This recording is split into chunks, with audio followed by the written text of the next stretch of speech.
Good morning, children. In the previous class, we started learning about the new kings and kingdoms.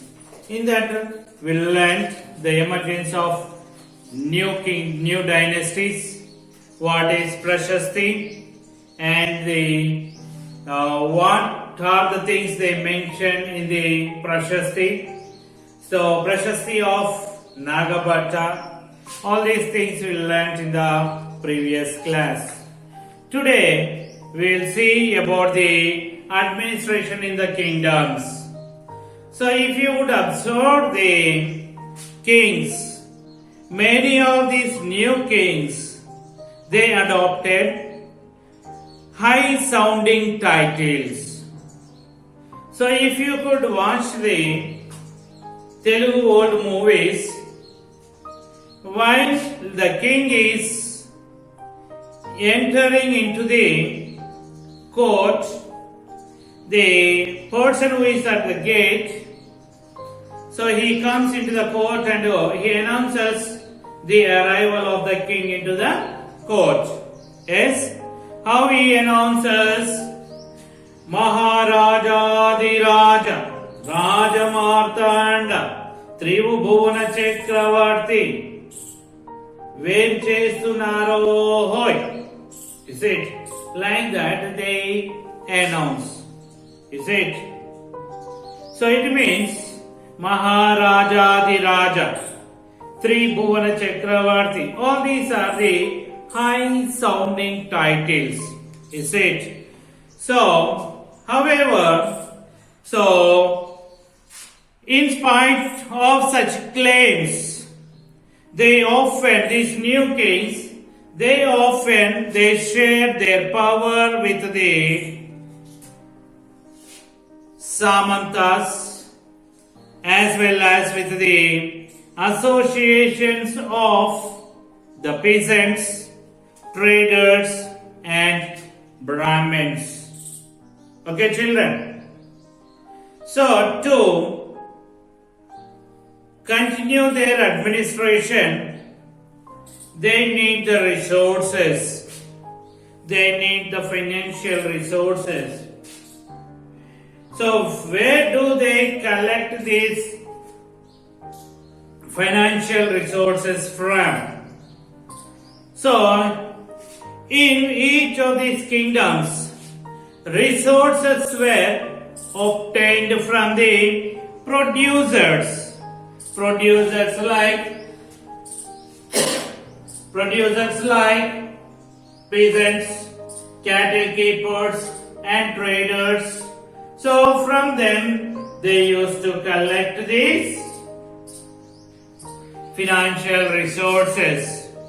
These people were forced to pay some part of their produce as the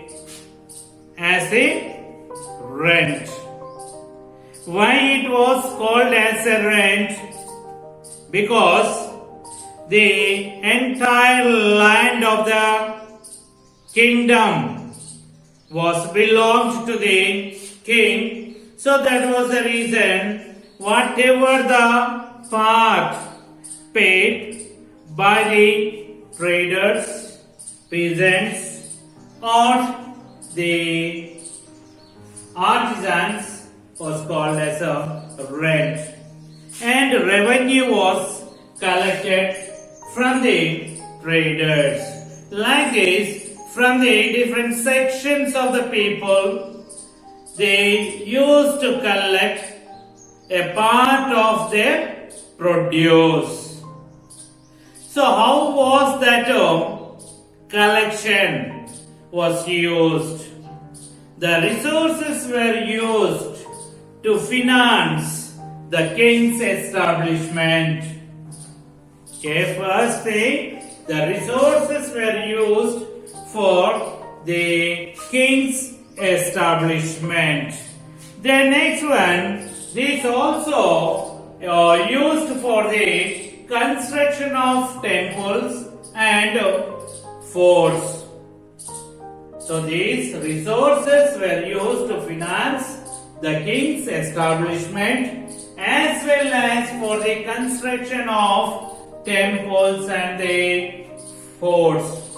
Not only for that, but also these resources were also used to fight wars, which were in return expected to lead the acquisition of wealth in the form of tribute and the acquisition of the trade and also the free access to the trade routes. Okay, that was the intention of the fighting wars. Okay, the kings, they fight in war because to get the control over the other areas and to get the wealth from the other kingdoms in the form of tribute, and also if they fight in war, that may lead to free access of the trade routes. Like this, by expecting all this, they fought in wars. Okay, children, there should be a body to collect the taxes or the collect the revenue. So that is a functionaries. Okay, the functionaries for the collection of the revenue were generally recruited from the ruling families, and the positions were hereditary. Okay, from where these functionaries are recruited?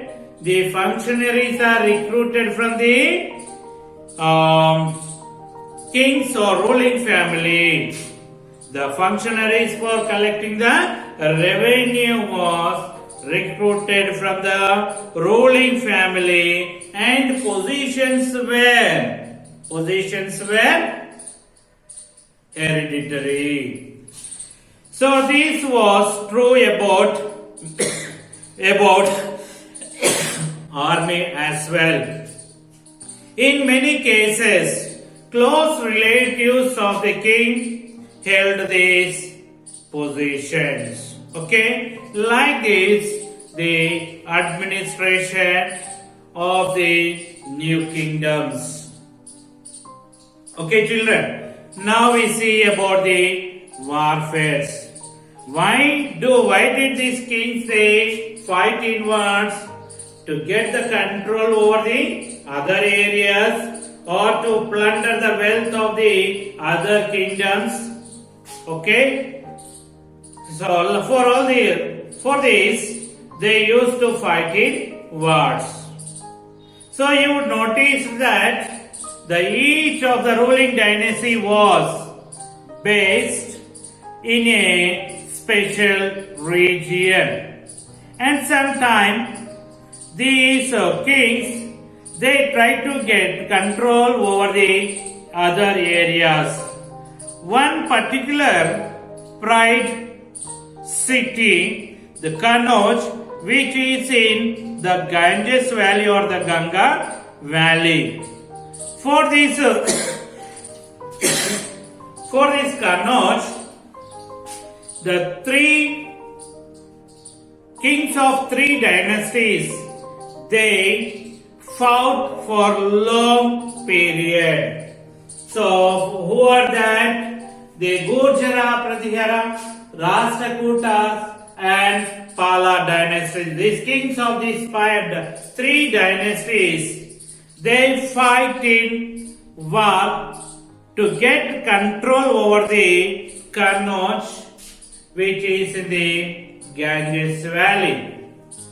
So as this fight continued for the long period, the historians, they called this long drawn conflict as the tripartite struggle. What is that? Tripartite struggle. Tri means three.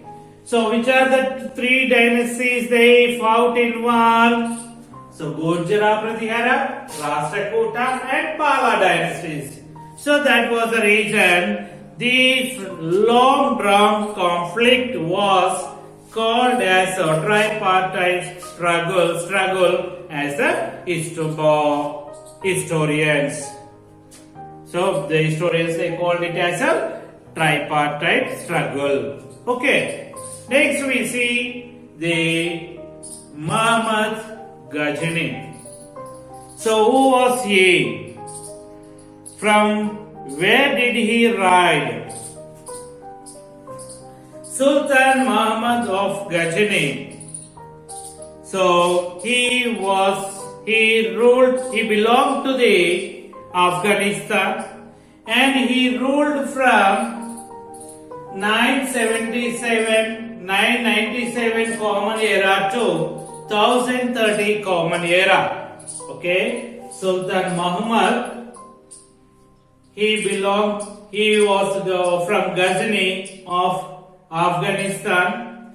He ruled from 997 Common Era to 1030 Common Era. So he extended his control over the Central Asia, Iran and northwestern part of our subcontinent. This Sultan Muhammad of Ghazni, he raided India many times. He raided northwestern part of India. So then, why did he raid the northwestern part of India, or why did he raided the northwestern part of subcontinent? To plunder the wealth. Okay, to plunder the wealth. So he raided many times. Whenever he raided, every time he used to plunder some wealth from our country.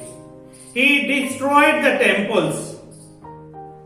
He targeted the temples because in those days the temples were very wealthy. Okay, so that was the reason he targeted the temple. One such temple was the Somnath temple in Gujarat. Okay, children. So for what he used his wealth? Whatever the wealth he looted or plundered from India, so he used that to build his new capital city where at Ghazni. Okay, he used that plundered wealth or looted wealth to build his new capital city at Ghazni. So the Sultan Muhammad, he was very interested to know more about the people whom he conquered. So that was the reason he entrusted a scholar, Arabic scholar, Al-Biruni, to write an account of the people whom he conquered. So, with the help of our Sanskrit scholars, this Al-Biruni, he wrote about the people whom the Sultan Muhammad conquered. He wrote a book called the Kitab al-Hind. What was the book? Kitab al-Hind. That was a book written by the Al-Biruni, who was appointed by the Sultan Muhammad. Okay, children, this is about the Sultan Muhammad of Ghazni. Next, we see about the Chahamanas. Who these Chahamanas later they were called as the Chauhans. How were they called later? They were called as the Chauhans. These Chauhans, they ruled over the regions around Delhi and Ajmer. So they made some attempt to get control over the west and the eastern, west and eastern parts. So when they made some attempts, their attempts were opposed by the Chalukyas of Gujarat and Gahadavas of the West Uttar Pradesh. Okay, by whom their attempts were opposed? Their attempts were opposed by the Chalukyas of Gujarat and Gahadavas of West Uttar Pradesh. The important Chauhan ruler was Prithviraj III. Okay, the Prithviraj III was the important ruler. He ruled from 1168 Common Era to 1192 Common Era. Okay, Prithviraj III, he ruled from 1168 Common Era to 1192 Common Era. So this Prithviraj III in 1191 Common Era, he defeated the Muhammad of Ghazni. When he defeated these Muhammad of Ghazni, Prithviraj III defeated Muhammad of Ghazni in 1191 Common Era. And in the next coming year, means 1192 Common Era, he lost again to the Sultan Muhammad Ghazni.